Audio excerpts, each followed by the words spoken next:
On this Tuesday, April 26, 2022. I am your host, Russ Williams. I'm so glad you could be here today. Ladies and gentlemen, Transition Army. I know you could have been anywhere in this world today. I know you could have been anywhere in this world today, but you decided to be here with me, and I appreciate that. And more importantly, I appreciate you. So welcome to Transition Tuesdays, my friends out there here on Transition Tuesdays. Hey, ladies and gentlemen, Transition Army, we have an action-packed show today. But before I begin, I always like to state my intentions before I begin. And my intention is to give you the opportunity to laugh, smile, think, and engage in honest conversations about your life transitions. So that's what we do here. There's something that's in my eye royally here. Oh boy, ooh. Taking off those glasses. I know what you mean, Smooth. I remember Smooth was talking about when you take off those glasses, hard to see. Absolutely. I just had that just now. So welcome, ladies and gentlemen, to Transition Tuesdays, Transition Army. It's always a pleasure seeing you. Always a pleasure seeing each and every one of you out there. So let's talk. Okay? I want to talk about this crazy NBA playoffs. This crazy NBA playoffs. You got the Grizzlies playing against the Timberwolves. I think they're up 3-2. You got who else? Who finished out a series? Oh yeah, the Boston Celtics. They finished off the New Jersey. Wow, I'm going way back. The Brooklyn Nets. We're going to talk about that. You know, I see Philadelphia. The Sixers. Where are you, Smooth? The Sixers might lose this series. Let's talk about it. But let's talk about the elephant in the room that just took place yesterday. The Brooklyn Nets was swept. Swept. Bring out the brooms. Bring out the brooms. Was swept 4-0. Man, against the Boston Celtics. Wow-wee. And did you guys know yesterday's game, the Nets never had a lead in that game? Not one time. And this is like the fourth, the clinching game, and they never had a lead at all. No sense of urgency. What is going on here? We'll talk about that. We got Felicia joining us from The Rock. What's going on, Felicia? Welcome to Transition Tuesdays. Welcome. Yeah, incredible. The Brooklyn Nets swept. Now, you know, again, people are going to be pointing fingers. Who's to blame? I'm sure you're going to have Brooklyn Nets, fans, players, especially players, pointing fingers, shooting, pointing fingers, right? But what happens when you point that finger? See what happens when you point that finger? That index finger is pointing at people, but that thumb is, guess what? Pointing back at you, right? So what went wrong with the Brooklyn Nets this year? Who's to blame if you have to blame somebody? Man, who do you blame? I mean, who do you start with? Do you blame Kyrie Irving for him, not being vaccinated, not buying in totally? Who was able to get a pass from the Mayor Adams to play? Oh my God. Just talk about that debaclement. Who you blame there? Do you blame KD? I mean, the superstar KD, who, let's face it, he was outplayed those 3 games by Jason Tatum. Outplayed royally. I mean, he had 30, I think he had 39 the last game, but he was outplayed by Jason Tatum. Jason Tatum was clearly the best player in that series. Do you blame him? Do you blame management? Do you blame Marks, the guy who orchestrated everything? Do you blame that? Do you blame, I don't know if you can blame the guy, but do you blame Ben Simmons, who didn't even step foot on the court, who was supposed to play? And where was he in game 4? Like, what was he? Why wasn't he on the bench? What is going on there? I mean, do you blame management for that? Here's one thing I can blame the Nets on. That debaclement that they had that Simmons was going to be playing. Knowing darn well he probably was not going to be playing, but they put that in the media that he was going to be playing. What craziness is this? And the media had the nerve to show, they had the actual nerve to showing Ben Simmons shooting around. For what? Well, he wasn't going to shoot the ball when he came in. If he was going to play, that's a joke in itself. So who do you blame? Do you blame the media? Do you blame the Nets front brass for leaking that story that he was going to play? Man, we got my man Mike joining. What's going on, Mike? Welcome to Transition Tuesdays, my friend. Good to see you, man. Good to see you. Yeah, who do you blame? Who do you blame? You know, management? Oh, my God. And last and certainly not least, do you blame Steve Nash? And I see the memes and I see people killing Steve Nash. They call him Steve Trash and everything like this. You know, does he get a pass or does he not get a pass for this season? I mean, because it looked like he was clearly outcoached by the coach of the Celtics, who was just recently on the Nets bench last year. You know, but he was clearly outcoached. Steve Nash made no adjustments in this whole series, not a one. And here's the one simple adjustment. Maybe, I don't know, maybe I missed it, but what about LaMarcus Aldridge? Why didn't he play the other day? It'd have been a nice matchup for Hartford. They do basically the same things. They're perimeter jump shooters for big men. Why didn't you match up him with him? Was he injured? I don't know. What's going on? Man, I have no idea. No idea with that. But I tell you, this is crazy. Absolutely nuts. So a lot of blame to go around. A lot of blame to go around. Man, but one thing, I'll say this. I think Steve Nash should probably get a pass for this year because we haven't seen the team at its full strength the whole year. So I guess maybe next year, you know, the players go, you know, barring injury, obviously, but injuries are part of the game. You had Joe Harris that went out, and that was a major cog that the Nets desperately missed. You know, he was out since November, but he's a cog that can spread the floor and shoot the basketball, especially when you're trapping those two other guys, you know, those two other great players. Joe Harris was solely missed. So I think we need to give probably Steve Nash a pass for this year. Maybe have a full strength of roster for next year. You know, injuries excluded. If you have a healthy Ben Simmons, and who's to say that Ben Simmons is going to play here in Brooklyn? I got a feeling the Nets might even trade him, personally. So you might not even see him play in the Net uniform. But we need to see a long body of work, having the team all together for 1 year. And then that way I think you can evaluate Steve Nash. And I heard you guys out there calling him Steve Trash. Man, that's not nice. That's not nice at all. But, you know, we got to see. We got to see. So these playoffs are getting crazy. These players are absolutely getting nuts here. And, you know, we got some good games tonight. What about the Utah Jazz series? Man, they are losing. They're losing to Dallas Mavericks. Yeah, they might. Yeah. And, I don't know. You know, it's crazy. It's just absolutely crazy. Phoenix Suns, you know, I think they're 3-2. Is it 3-2 there in that series? So, yeah, the NBA, man. NBA is fantastic. Bringing that commercial back. It is fantastic. It is very entertaining. And I'm here for all of it. Yeah, man, I tell you. And speaking of NBA, and just before I came on, I was watching Inside the NBA with Ernie Johnson, Kenny Smith, Charles Barkley, and Shaquille O'Neal. And they've been talking about something that I want to talk about and share with the Transition Army.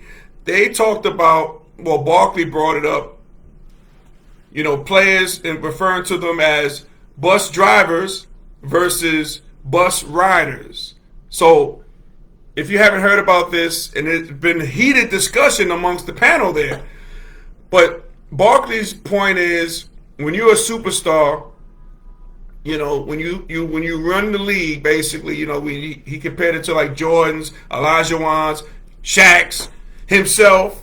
You know, these people are superstars. These people are bus drivers, and what that means is they get all the praise when you win. You know, you get all the you get all the accolades when you win, and when you lose, you know, you get all the smoke, you get all the heat.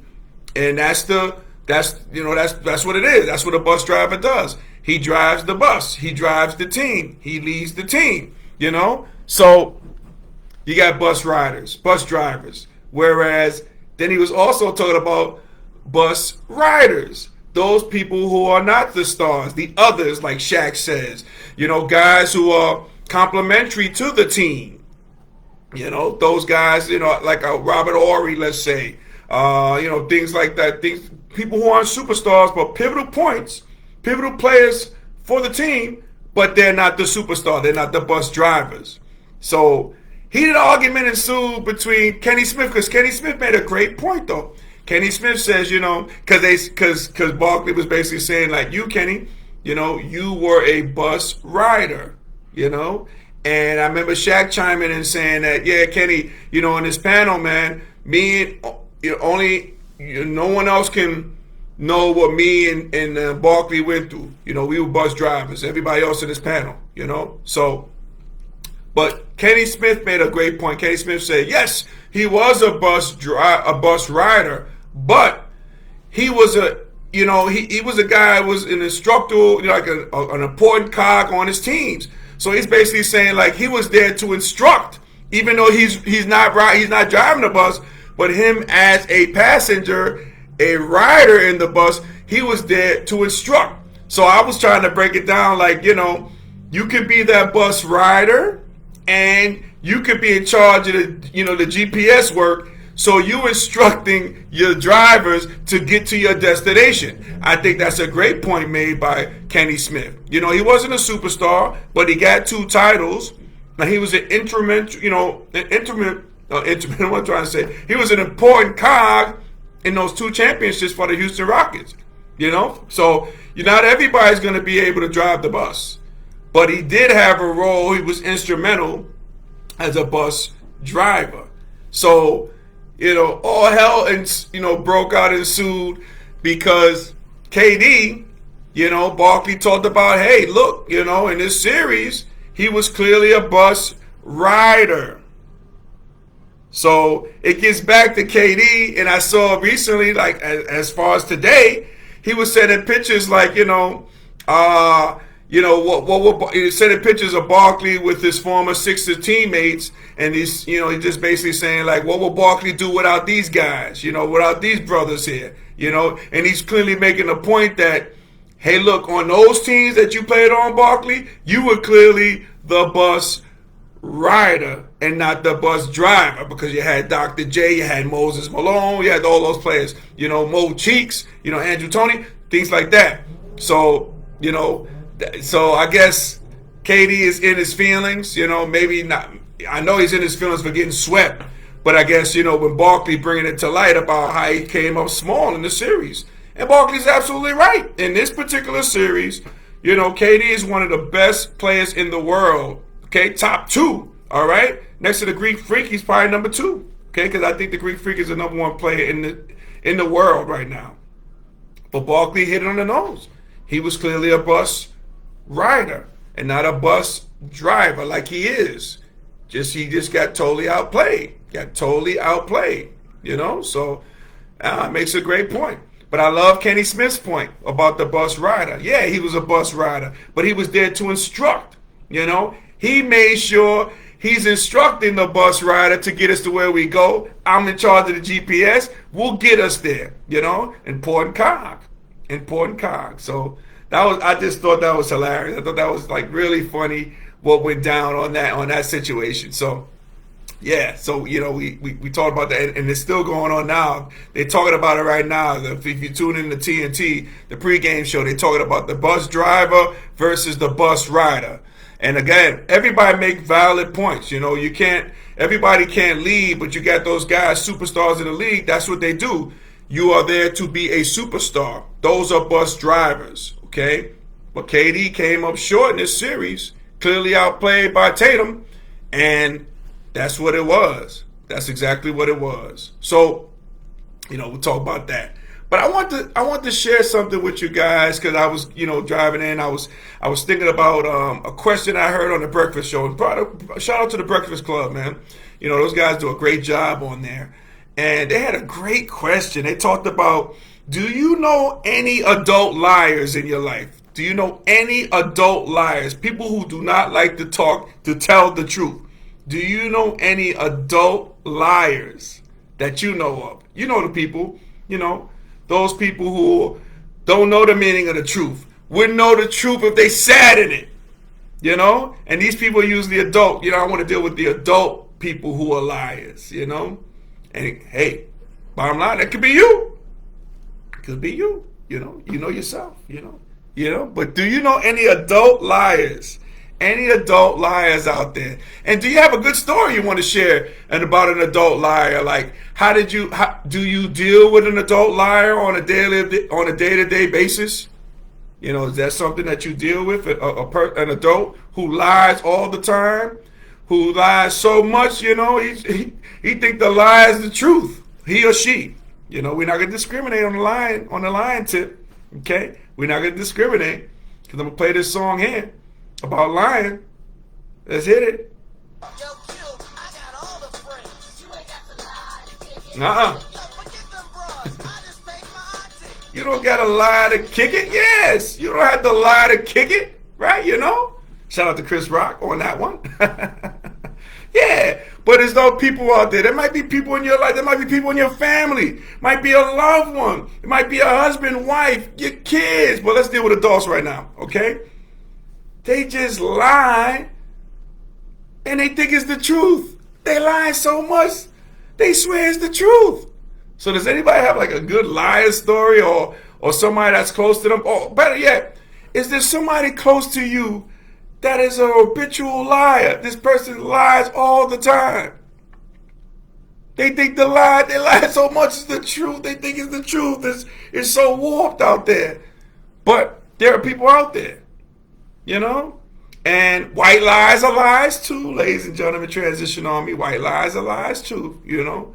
I guess people lie a lot to, you know, not to expose themselves or see themselves in a better light or, you know, I don't know. But it was just an interesting question. I just wanted to propose to the Transition Army.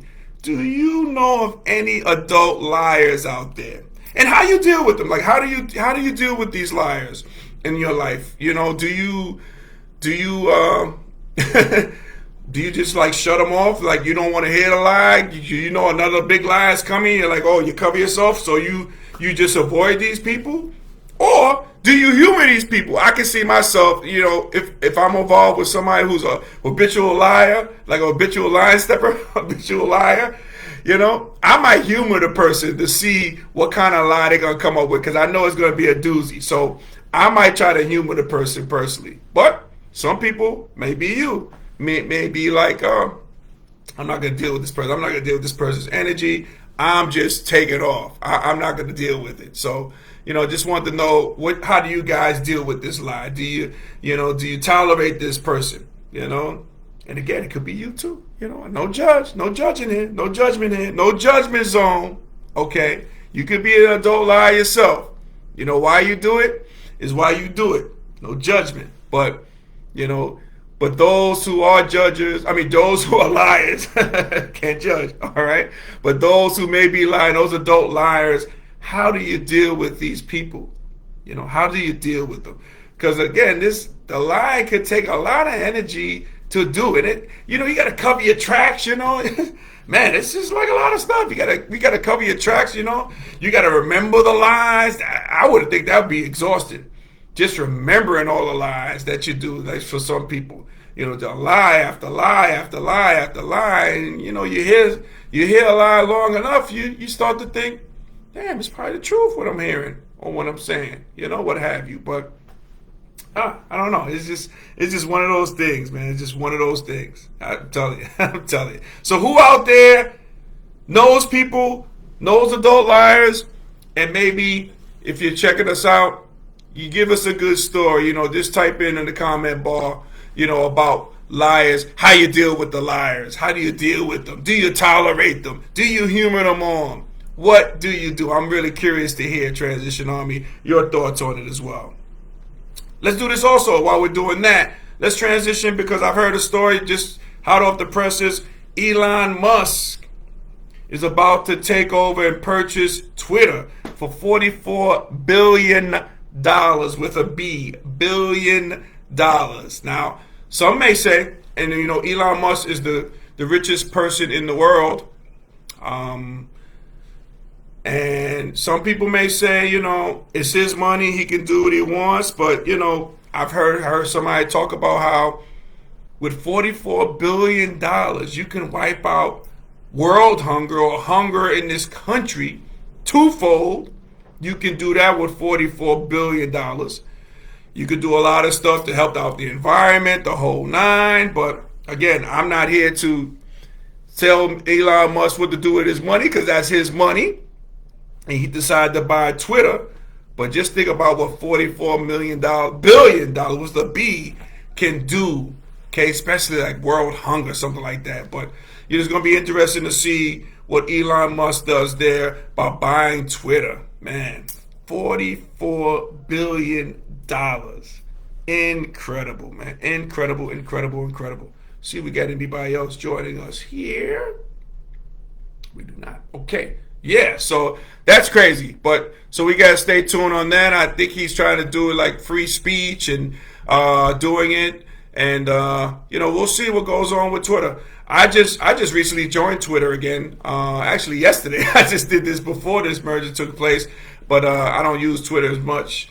But, we'll see. We'll see what Elon Musk does. One of the most, worth a lot of money. He's worth billions of dollars. I guess he can do what he sees fit. He flies in he has a great car, the Tesla, and he, flies in space and, space exploration, all that good stuff. So he just say, let me just buy Twitter. You know what I mean? So we'll maybe he'll kill, the social norms. Maybe he'll solve it by owning Twitter. Who knows?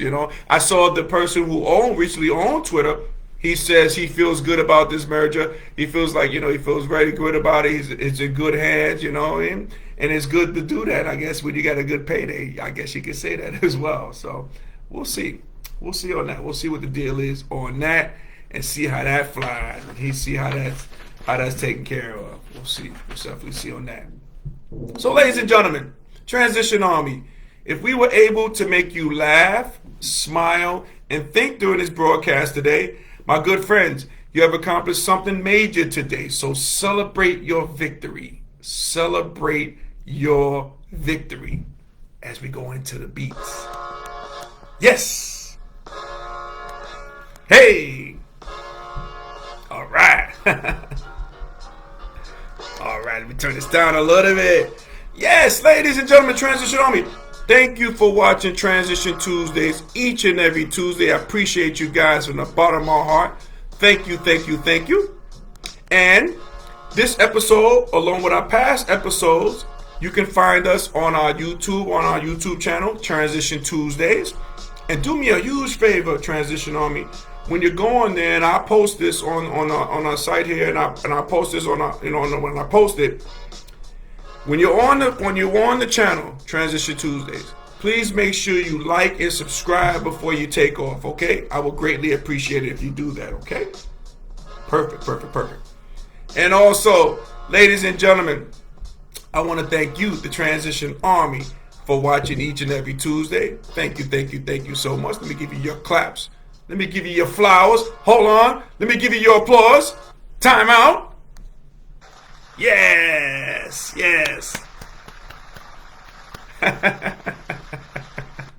Let me give you your flowers, Transition Army.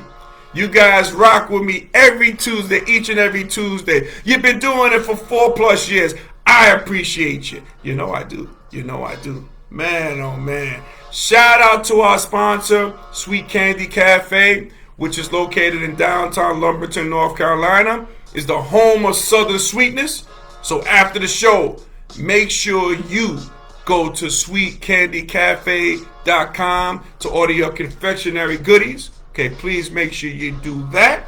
All right, very, very important. Oh, and before I forget too, I just saw that our VP, Kamala Harris, just came down with tested positive for COVID. So let's keep our thoughts and prayers with her. I know she just talked about she's double vaccinated plus with boosters, so everything should go smooth. So, but let's keep her in our thoughts and prayers. VP Kamala Harris, we got you. Alrighty. So, Transition Army, as we said, parting, Happy transitioning, and we'll speak to you soon. Take care, everybody. God bless.